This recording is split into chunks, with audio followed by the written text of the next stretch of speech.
네, 윤석열 대통령 당선인 측도 검수완박은 부패 완판이라는 기존 생각은 변함없다면서 국회 중재안에 사실상 제동을 걸었습니다. 네, 윤 당선인은 오늘 백신 개발 기업을 찾아 전폭적인 지원과 규제 완화를 약속했습니다. 인수위 취재기자 연결합니다. 조은지 기자. 네, 서울 삼청동 인수위원회입니다. 네, 윤석열 당선인 측에서 오전부터 날선 발언들이 나왔는데요. 점점 수위가 높아지는 분위기입니다. 입장 살펴볼까요? 네, 윤석열 대통령 당선인은 그동안 검수완박과 관련해서는 거리를 두는 듯한 다소 원론적인 입장들만 얘기를 해왔었는데요. 오늘은 다소 센 발언이 잇따라 전해지고 있습니다. 장제원 비서실장은 기자들과 만나서 윤석열 대통령 당선인이 지난해 검찰총장을 사퇴하면서 했던 말 검수완박은 부패 완판이다라는 생각에 지금도 전혀 변함이 없다고 말했습니다. 장 실장은 검수완박 법안은 헌법 정신을 크게 위배하는 거라고 했는데요. 다만 큰 맥락에서의 입장인지 중재안을 세부 검토한 것인지는 불분명합니다. 장제원 실장은 당선인이 중재안을 두고 국민의힘 지도부와 사전 교감은 하지 않은 것으로 안다면서 윤 당선인은 이준석 대표와 권성동 원내대표가 국민 우려를 보고 잘 해결할 걸로 믿는다고 밝혔습니다. 들어보시죠.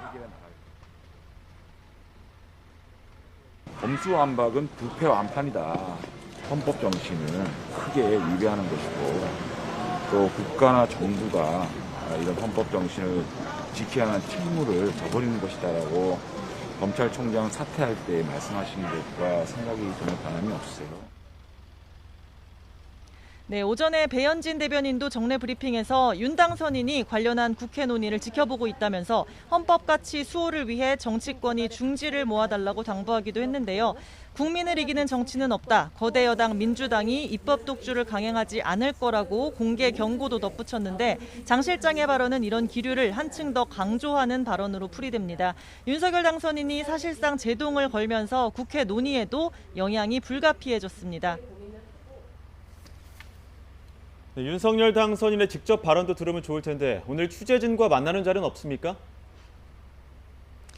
네, 윤석열 당선인은 오늘 인수위 사무실에는 아직 오지 않았습니다. 대신 경기도 성남에 있는 국내 1호 코로나19 백신 개발사인 SK바이오사이언스 본사를 방문했습니다. 윤 당선인은 이 연구실에 국민 먹거리와 우리나라 경제, 보건, 안보가 다 담겨 있다면서 새 정부는 백신과 치료제 개발 기업에 할 수 있는 모든 지원을 아끼지 않겠다고 말했습니다. 연구 개발과 국제 경쟁력 확보에 불편함이 없도록 관련 규제를 푸는 것도 적극 검토하겠다고 했고요. 과거 박정희 전 대통령이 헬멧을 쓰고 대형 공장과 건설 현장을 다녔듯 본인은 연구소를 많이 다닐 거라고도 강조했습니다.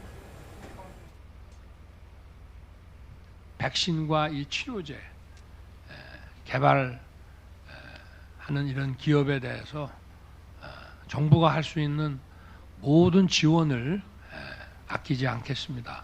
이러이러한 규제들은 우리가 연구 개발을 하고 사업을 하는데 또 국제 경쟁력을 확보하는데 지장이 많다. 좀 풀어달라라고 얘기를 해주시면 하여튼 적극 검토해서 불편이 없도록.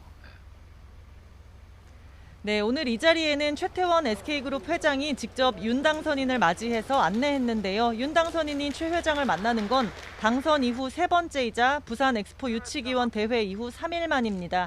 오늘 인수위원회에 굵직한 일정이 많습니다. 잠시 뒤 오후 2시에는 안철수 위원장이 새 정부 미래 먹거리 분야에 대한 국가 전략을 발표하고요. 산업 생태계를 어떻게 구축할지, 특히 미래형 모빌리티 정책에 대한 자세한 언급이 있을 예정입니다. 이어 3시에는 청와대 이전 TF팀장인 윤한홍 국민의힘 의원이 청와대 개방과 관련해서 세부 계획을 브리핑하는데 대통령 사절을 둘러싼 각종 논란과 서초동 자택에서 용산 집무실까지 출퇴근 교통 통제 관련 내용 등이 다뤄질 걸로 보입니다. 관련 내용은 YTN 생중계로 확인할 수 있습니다. 지금까지 삼청동 인수위원회에서 YTN 조은지입니다.